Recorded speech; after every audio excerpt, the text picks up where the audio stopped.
Então vamos sacudir aqui esse auditório, amém?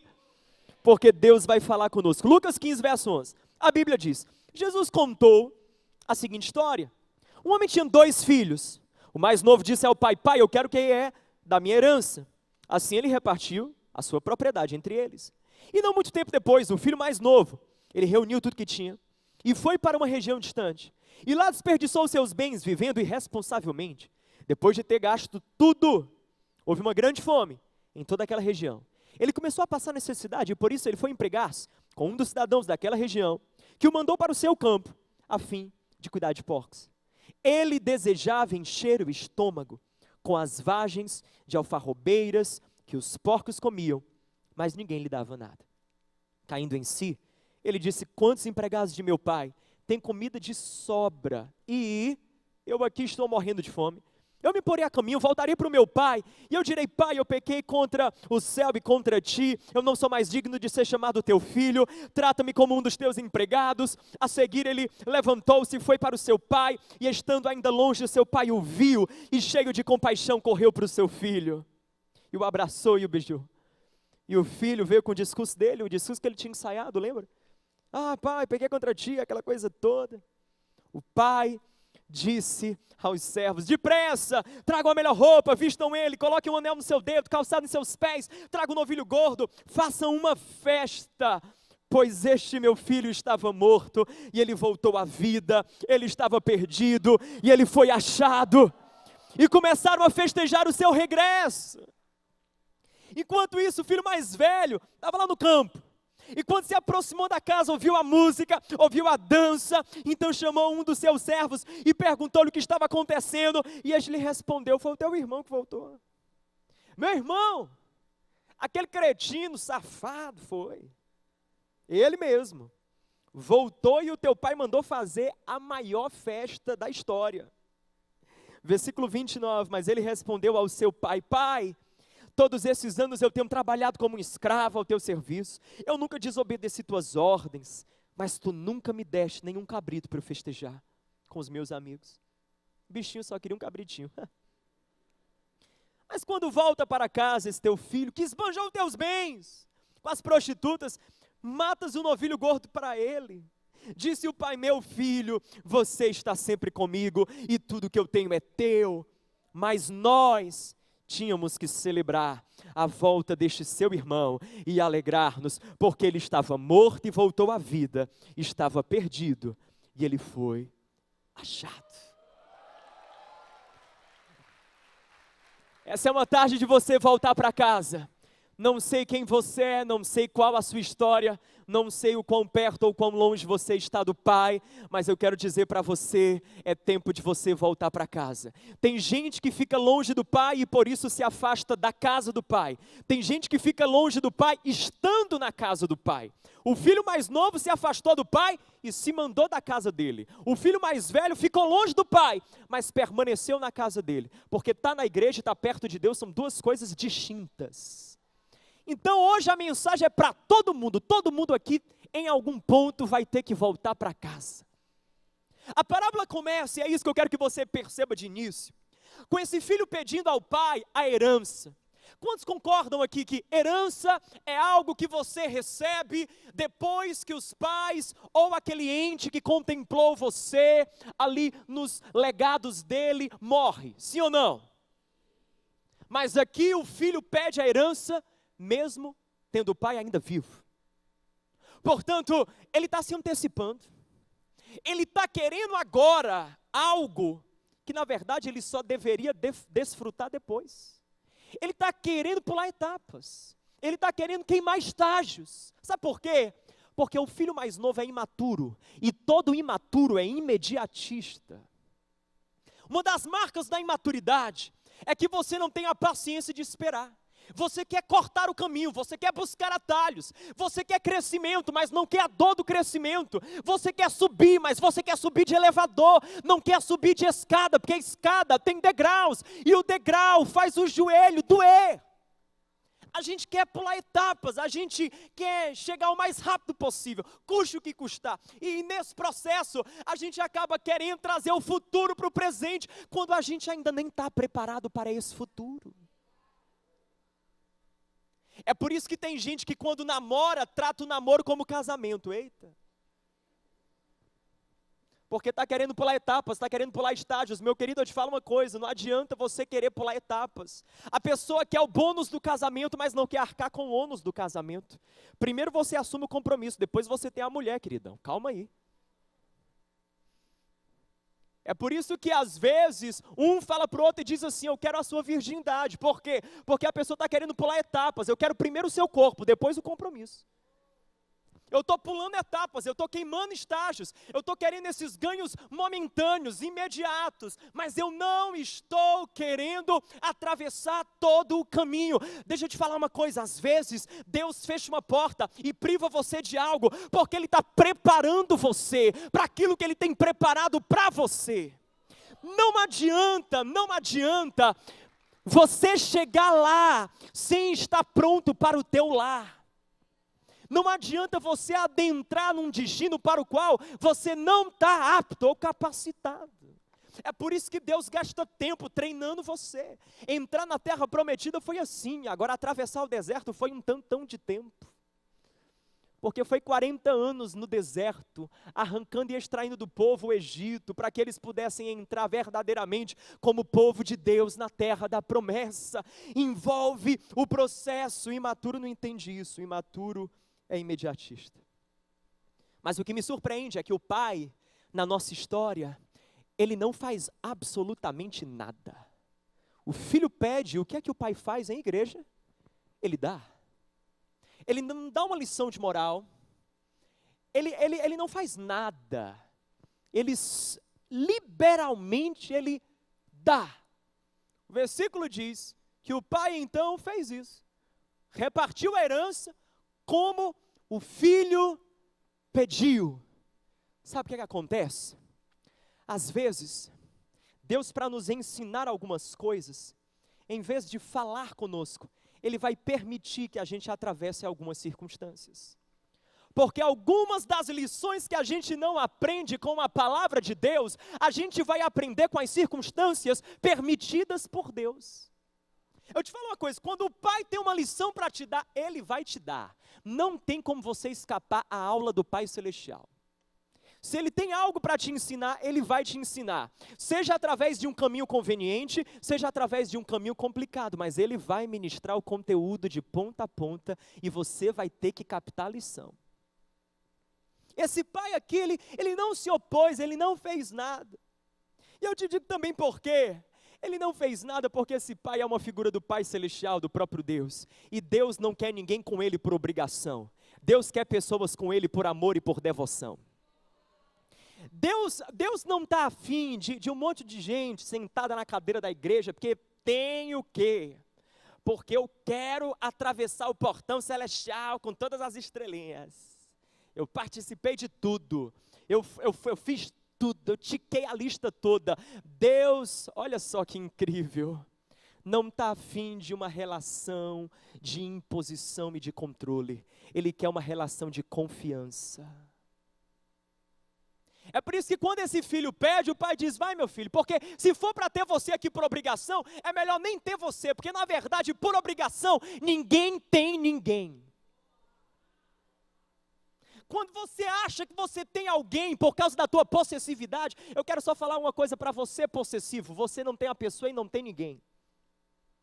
Você não consegue ter ninguém, porque a sua possessividade não consegue fazer ninguém estar com você, nem permanecer com você. Na verdade, a pessoa pode estar fisicamente com você, mas a cada dia que a sua possessividade aumenta, o coração da pessoa se distancia de você, porque a única coisa que vincula dois seres humanos verdadeiramente é o amor. E da mesma maneira, a única coisa que vincula uma pessoa a Deus é o amor. Então, meu amado, eu te falo uma coisa, enquanto você viver sua vida cristã dizendo, porque eu tenho que orar, eu tenho que ler, eu tenho que ir para a igreja, eu tenho que participar disso, eu tenho que, enquanto você viver a vida cristã no eu tenho que, nem você tem Deus, nem Deus tem você. Agora, quando você começar a viver sua vida com Jesus, dizendo, porque eu quero, porque eu quero, porque eu quero, porque eu quero, porque eu quero orar, eu quero estar na igreja, eu quero buscar Deus, eu quero Deus, eu quero porque eu preciso, porque sem Ele eu não sou nada, porque Ele é o meu motivo, Ele é a minha razão, Ele é o meu sentido, Ele é o meu propósito, Ele é o meu Pai. Aí sim, é por isso que eu te falo, que o cristianismo genuíno, ele se manifesta quando o nosso eu tenho se converte no nosso eu quero. Eu vou repetir, cristianismo genuíno se manifesta quando o seu eu tenho, se converte no eu quero. Eu estou aqui porque eu quero. Não é porque ninguém mandou, não, eu quero. O filho vai e com a permissão do pai, pega as coisas e depois de um tempo sai de casa, leva tudo com ele. Eu imagino ele saindo assim, sabe, com aquela Mercedes, pá, porque ele pegou todo aquele dinheiro, comprou o melhor carro, desfilando, e as mulheradas lá tudo olhando, e ele o cara, todo bonitão, arrumado, que é incrível, né? A pessoa está recheada de dinheiro, menino dá um jeito, fica até arrumado. Aí vai lá, viver a vida dele, um começo deslumbrante. Posso falar uma coisa para você? Não se iluda com os começos. Porque, deixa eu te falar uma coisa, todo término um dia foi uma grande paixão.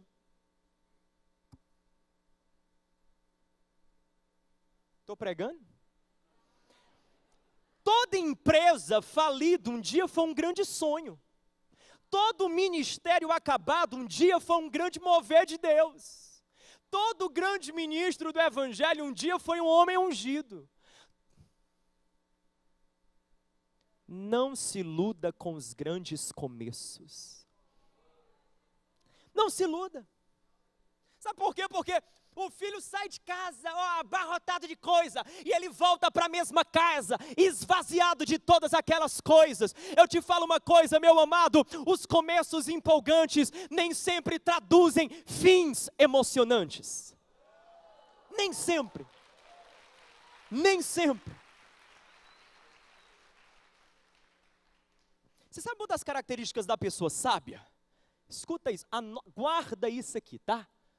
Anota, por favor. O sábio consegue visitar o próprio futuro para avaliar o próprio presente.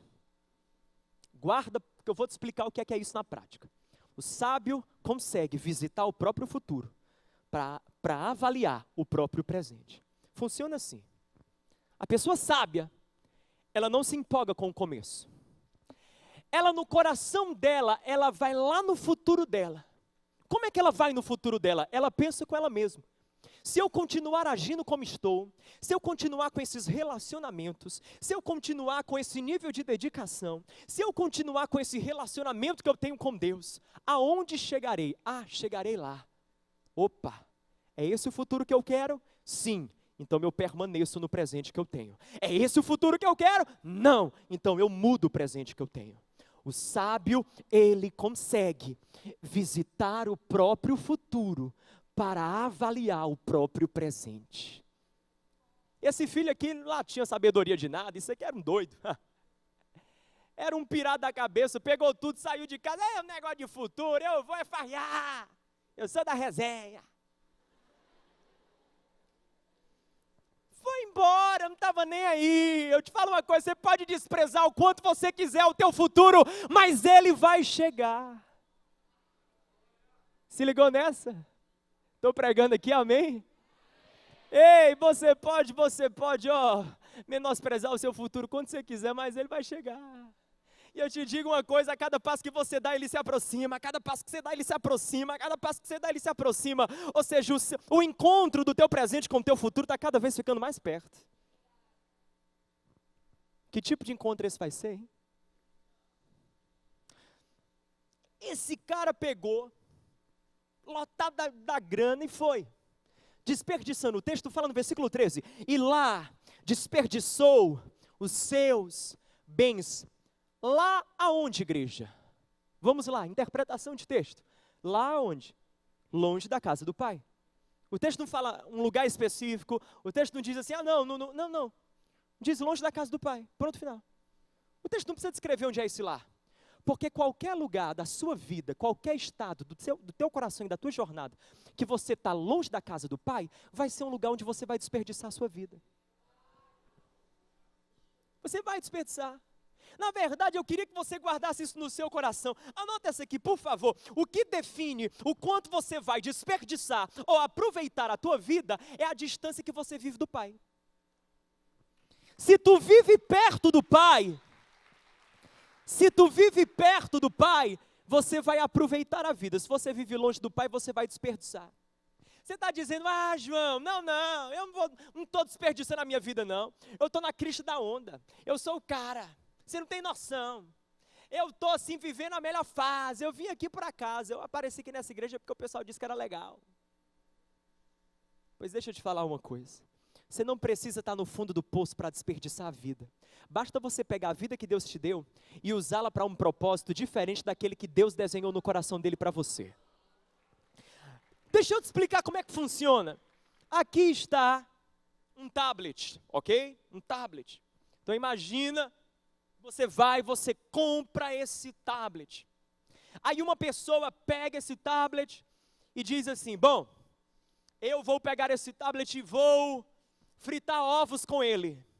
Vou colocar no fogão e vou fritar ovos com ele. Vai dar certo? Não. Eu não sei você, mas eu chamaria de um desperdício comprar um item caro para fazer algo que uma frigideira barata conseguiria fazer. É exatamente o que a gente faz muitas vezes com a nossa vida.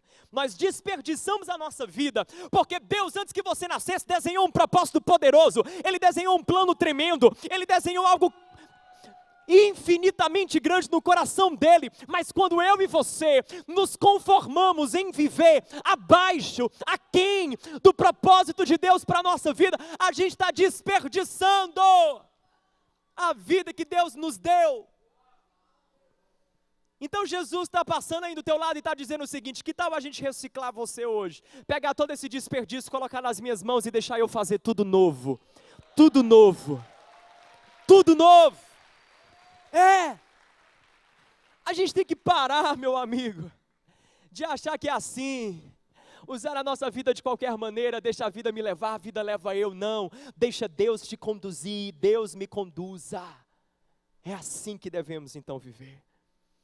O texto diz que depois que ele gastou tudo, o cara gastou tudo, versículo 14, houve uma grande fome em toda aquela região, ele começou a passar necessidade, e ele foi se empregar com um cara que mandou ele cuidar dos porcos.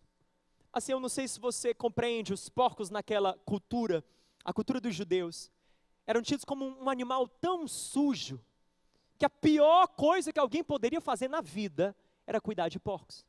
E o que é que esse cara acaba fazendo? Cuidando de porcos. Ele acaba exatamente onde ele menos acreditava que poderia acabar. Aqui, eu quero que você preste muita atenção. Quando a necessidade vem, quando a fome aperta, a gente acaba aceitando qualquer proposta como propósito. A gente acaba cedendo para o primeiro convite. Eu não estou falando de uma fome física, eu estou falando de outra fome, a fome de sentido, a fome de alegria, a fome de carinho, a fome de afeto, a fome de relacionamento, a fome de intimidade, a fome de valor. Quando a fome aperta, meu amado, a fome é uma condição de altíssima vulnerabilidade. Quando Esaú estava com fome, Gênesis fala que ele vendeu a primogenitura. Quando você está com fome na tua alma, qualquer proposta vira propósito. E como se não bastasse, o texto fala que ele foi para a lama mesmo, literalmente, foi cuidar dos porcos. Guarda isso. As suas carências podem levar você para a lama. As suas carências, elas podem levar você para a lama. Você está tão carente de afeto, tão carente de vínculo, tão carente de amor. E entra num relacionamento que é lama pura. aceita um relacionamento abusivo, aceita uma pessoa abusiva. Gente carente acaba com porco. É a Bíblia que está dizendo, é o texto que está dizendo. Gente carente acaba com porco. Noiva com porco. Se casa com porco. E só depois vai descobrir que o chiqueiro só se torna cada vez maior. Cuidado com as carências. Cuidado. As carências levam a gente para a lama moralmente, eticamente. Os vazios aqui do coração, a busca desenfreada por ter mais, ter mais, ter mais, ter mais, ter mais. De repente, a tua família está na lama, a sua ética está na lama, o seu caráter está na lama, os seus negócios estão na lama. Por quê? Porque você está com fome. Eu te falo uma coisa, o vazio que você tem no seu coração, somente uma pessoa preenche plenamente. É aquele que te criou, o Deus Todo-Poderoso. Só Ele, ninguém mais.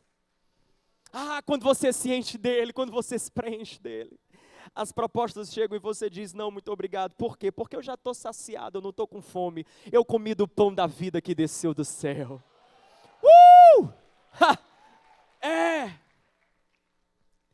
Depois que ele estava na lama, que ele não tinha mais nada, o texto bíblico fala que ele caindo em si, ele se lembrou que na casa do pai dele até os empregados tinham um tratamento melhor. Eu gosto da expressão caindo em si, porque ela fala, sabe, daquele momento que a lâmpada acende, aquele momento que de repente os seus olhos se abrem, e aquilo que a todo momento estava diante de você e você não conseguia ver, você passa a ver. É exatamente isso que acontece quando a mensagem do evangelho é pregada, quando o louvor é tocado, quando a oração é feita, quando o culto se manifesta. Os seus olhos são abertos, e o Deus que te ama, o Criador que tão apaixonadamente planejou você, se revela para você, e você cai em si, e você percebe que você está bem fora do que Ele tem para a tua vida, que você está longe dEle quando devia estar perto. Você se percebe como alguém que precisa dEle, que carece dEle, que Ele não está longe, Ele está perto. Meu Deus, como eu oro que nessa noite de alguma maneira as escamas possam cair e isso aconteça, que a gente possa cair em nós mesmos e ver onde nós estamos distantes do Pai. Quando ele cai em si, ele ensaia toda uma palavra, incrível, interessante. Ele diz, não, quando eu chegar na casa do meu pai, eu vou, falar um discurso bonito, eu vou dizer, pai, eu pequei contra o céu, pequei contra ti. Ele achando que o discurso dele ia ser, o ingresso da casa do pai. Meu Deus, estava enganado, coitado. Ele chegou lá, na casa do pai, e a Bíblia fala, quando ele estava ainda distante, o pai o viu, o pai, não foi ele que viu o pai, foi o pai que viu ele. Calma aí, deixa eu repetir isso aqui. Não foi ele que viu o pai, foi o pai que viu ele. Só mais uma vez, não foi ele que viu o pai, foi o pai que viu ele. Você sabe de uma coisa, não é você que vê o Pai, é o Pai que vê você. Na cruz do Calvário, Jesus está ali pregado, não porque nós vimos o Pai, mas porque o Pai nos viu. Quando o Pai nos vê, Ele vem correndo na nossa direção. Mas lembre-se, Ele só veio na direção do Filho, porque o Filho, em contrapartida, havia dado pequenos passos na direção do Pai. Todas as vezes que você dá pequenos passos na direção de Deus, Deus honra os seus pequenos passos, visitando e encontrando você. João, o que você está falando de pequenos passos? Meu querido, eu estou falando todas as vezes que você diz assim, Deus, eu não sei o que fazer, eu não sei como me comportar, como agir nessa situação, mas eu vou dar um pequeno passo, eu vou trancar a minha porta, eu vou me ajoelhar, eu vou clamar pelo teu nome, eu vou invocar a tua presença, eu vou me aproximar de ti, Pai, eu não sei como resolver tudo, mas Pai, hoje eu vou para o grupo de crescimento sim, com problema, sem problema, bem ou mal, eu vou para a tua casa, eu vou para a igreja, eu vou dar o meu pequeno passo, Deus, eu vou dar o passo que talvez não resolva tudo, mas pelo menos vai me aproximar um pouco mais de ti, e a cada pequeno passo que você dá, Deus honra, e Ele vem na tua direção. Qual o pequeno passo que você precisa dar hoje, hein? Qual o pequeno passo que você precisa dar na direção de Deus? Quem sabe o pequeno passo que Deus está dizendo que você precisa dar é continuar vindo para a casa dEle. Parar desse negócio de, não, quando eu vou para a praia domingo de manhã e eu estou cansado, eu fico em casa, vendo o Domingão do Faustão. Quando eu estou renovado, eu venho para a igreja. Vale Jesus. Eu assisto online, é a mesma coisa. Então tá bom. Se você estiver passando por um problema, peça oração lá para o YouTube. Faça GC com o YouTube. Chama o YouTube para a sua casa. Não é verdade? Levanta a mão com o YouTube. Tem gente que é assim. Tem gente que é pastoreado pelo YouTube. Eu digo, glória. Você passa por uma aflição, o YouTube te liga? Manda mensagem. Manda não, olha só, cadê o YouTube? Não tem YouTube. Casa de Deus, plantado na casa de Deus, o justo florescerá. Dá pequenos passos. Dá pequenos passos. Eu não sei qual é o teu pequeno passo. Eu não sei se o seu pequeno passo é começar a ler o versículo do dia.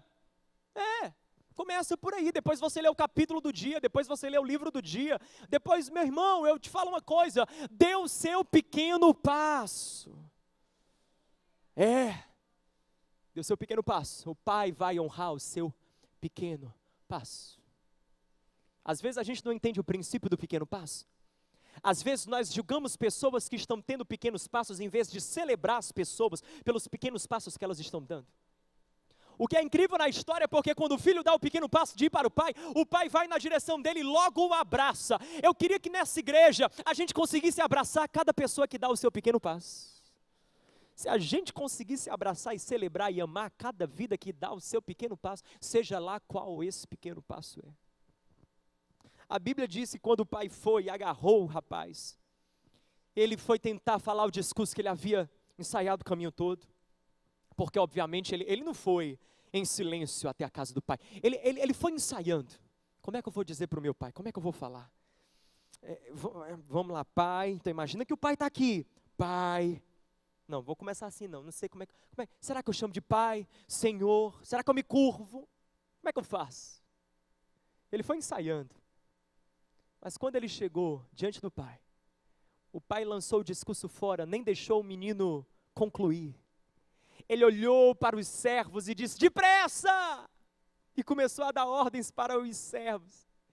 Mandou preparar uma festa. Você acha que o rapaz estava esperando por festa? Quem acha que o rapaz estava esperando uma festa? Eu não acho. Ele estava esperando um trabalho, um emprego, um lugarzinho que ele pudesse pelo menos se deitar, dormir e comer. Mas o pai fez uma festa. Porque Deus, segundo Efésios capítulo 3, verso 20, é o Deus que faz infinitamente mais do que tudo aquilo que pedimos ou pensamos. Eu quero falar para você que Deus é o Deus da surpresa. Você que está nesse lugar dizendo, João, eu não mereço esse olhar, eu não mereço esse amor, eu não mereço a mão de Deus na minha vida. Eu falo para você, não é sobre você merecer, é sobre Deus te amar. Ele já te amou, Ele já te chamou, Ele já te escolheu, Ele já morreu por você há 2000 anos atrás. A festa já começou quando o cordeiro foi imolado. Eu te falo uma coisa, Deus, o nosso Deus, é o Deus que nos surpreende. O salmista diz, Ele não nos trata segundo os nossos pecados, nem consoante as nossas iniquidades, mas como os céus são mais altos que a terra, assim a misericórdia do Senhor é mais alta e bem maior do que cada um de nós. Quando o menino é recebido com toda essa festa, me chama a atenção, e eu quero que você escute bem, o que o pai fala para os servos. O que o pai fala para os servos? O pai, ele diz para os servos, depressa, coloca uma sandália nos pés dele, um anel no dedo, vestes novas, tragam um novilho gordo, façam uma grande festa. Eu pergunto, o filho é uma representação de alguém que está longe de Deus, na casa ou fora da casa do pai. O pai é uma representação de quem? Vamos lá, igreja? E quem são os servos? Quem são os servos? Quem? Ok, nós somos os servos. Então essa palavra é para a gente. Então esse é o momento da parábola que o pai está instruindo nós a como receber os filhos pródigos. Você está preparado para aprender? Você está preparado para aprender a receber os filhos pródigos? Pois então eu vou falar para você. A primeira coisa que ele fala o seguinte: depressa. Ele está dizendo: igreja, vocês são um povo que não tem tempo para perder. Não tem tempo para deixar de convidar, não tem tempo para deixar de amar, não tem tempo para deixar de receber, de abraçar, de acolher, de integrar um grupo de crescimento. Não tem tempo, meu querido, para o número da pessoa estar mofando no teu telefone e você ligar para a pessoa e chamar para o grupo de crescimento em 2020. Não dá. Não tem.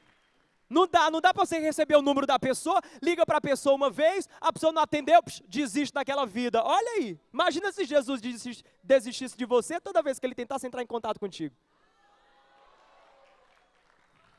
Você está compreendendo? É depressa, tem que ser depressa. A gente não tem tempo para perder. Tem filhos pródigos aguardando o amor, a graça e a revelação da presença de Jesus. É depressa, tem mais, ele fala assim, coloca sandália nos pés dele. Sabe por que sandália? Porque naquela época quem andava descalço era escravo. E o pai estava dizendo: eu quero que vocês devolvam dignidade ao meu filho. Quando pessoas entrarem nesse lugar, meu querido, ela pode ser rica, ela pode ser pobre, ela pode ser alta, ela pode ser baixa, ela pode ter o que for de status, de reconhecimento, ou não ter nada disso, a dignidade dela tem que ser devolvida. A dignidade dela tem que ser devolvida. É por isso que igreja não é lugar, está entendendo, de clubinho A, clubinho B. Igreja é um lugar de... é uma família. Onde a dignidade é devolvida. Onde o anel é colocado no dedo. Você sabe o que é o anel? O anel naquela época era exatamente o símbolo da família. Você selava cartas com o anel. Era a marca daquela família, ou seja, ali ele está dizendo: devolva para ele a identidade de filho. Devolva para ele a identidade de filho. Quando pessoas entrarem nessa casa, no nome de Jesus, nós precisamos lembrá-las quem elas são em Cristo Jesus, antes de ficar falando: olha, você devia fazer isso, você devia agir assim, você devia mudar essa roupa, não sei o quê, olha a fulana, olha a Beltrana. Vai, olha no olho dela e diz assim: minha filha, você é uma princesa de Deus, você é uma filha do Altíssimo. Já viu? Porque tem gente que é um incômodo como é que a pessoa A ou B veste, em vez de olhar para a pessoa e lembrar a pessoa da identidade dela. A função da igreja é lembrar as pessoas quem elas são em Cristo Jesus, porque quando você sabe quem você é, você sabe o que você tem que fazer. Identidade. Não para aí, ele diz, pega o novilho gordo, ou seja, o melhor. Sacrifica o melhor. Sacrifica o melhor. Para receber filhos pródigos, nós vamos ter que sacrificar o melhor. Sim. Para receber filhos pródigos, nesse exato segundo, pessoas estão sacrificando o seu tempo, seus dons, a sua energia, os seus talentos, servindo em uma recepção, em um estacionamento com os seus filhos, ali no Videra Kids, aqui no Louvor, na produção, em N pontos dessa casa. Ao longo da semana, em cada lar que se abre para um grupo de crescimento, nós damos o melhor, precisamos dar o melhor. E como se não bastasse, ele diz: façam uma festa. Essa é a parte que eu mais me empolgo. Enquanto o louvor volta, eu quero caminhar para um desfecho aqui com isso. O texto diz: façam uma festa. A festa foi tanta que no versículo 25, quando o filho mais velho que estava no campo, olha só, quando ele se aproximou da casa. A casa de quem? A casa de quem? Quando ele se aproximou da casa, ele ouviu a música, ele ouviu a dança, porque a casa do pai é lugar de festa, a casa do pai é lugar de celebração, a casa do pai é lugar onde um barulho de gratidão, de louvor é levantado. E sabe por quê? Porque na casa do Pai, como é que a gente pode não fazer festa? Quando nesse lugar os mortos ressuscitam, nesse lugar o perdido se encontra, nesse lugar aquele que está separado de Deus reconcilia-se com Ele, aquele que está distante recomeça, aquele que está ferido recebe cura, aquele que está caído é restaurado. Como não como não celebrar. Não tem como. É por isso que ele ouviu a música, ouviu a dança, mas a reação dele foi esquisita. Ele ouviu tudo aquilo, não entendeu, foi tirar satisfação com o pai, disse: como assim, pai?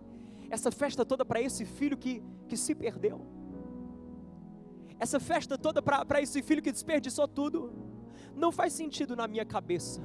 Na minha cabeça, festa é para quem merece, e não para quem não merece.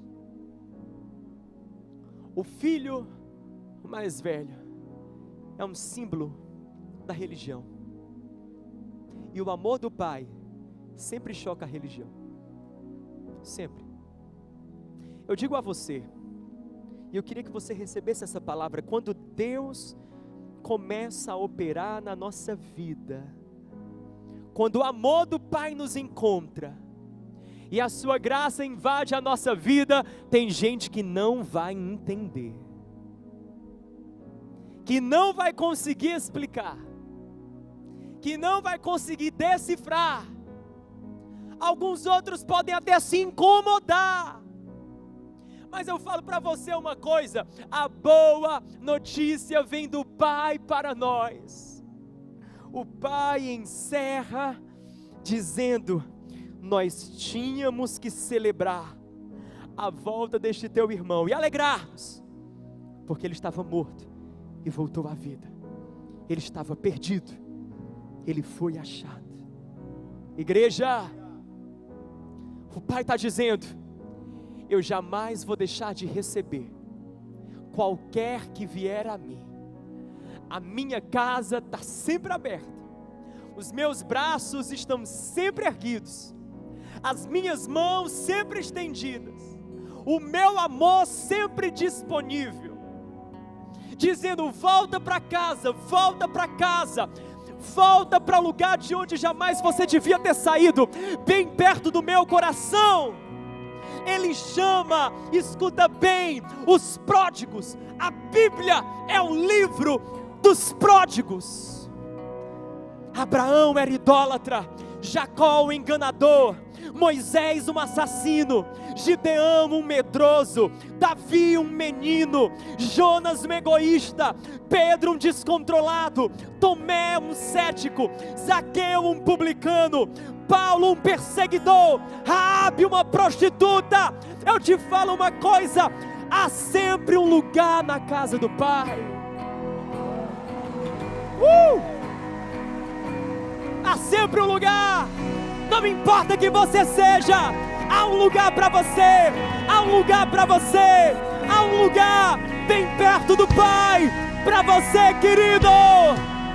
Deixa Deus lembrar você, deixa Deus lembrar você. Você pode fechar os teus olhos, onde você estiver, levanta as tuas mãos bem alto, porque nós vamos dizer quem nós somos. Quem nós somos na casa do Pai. Somos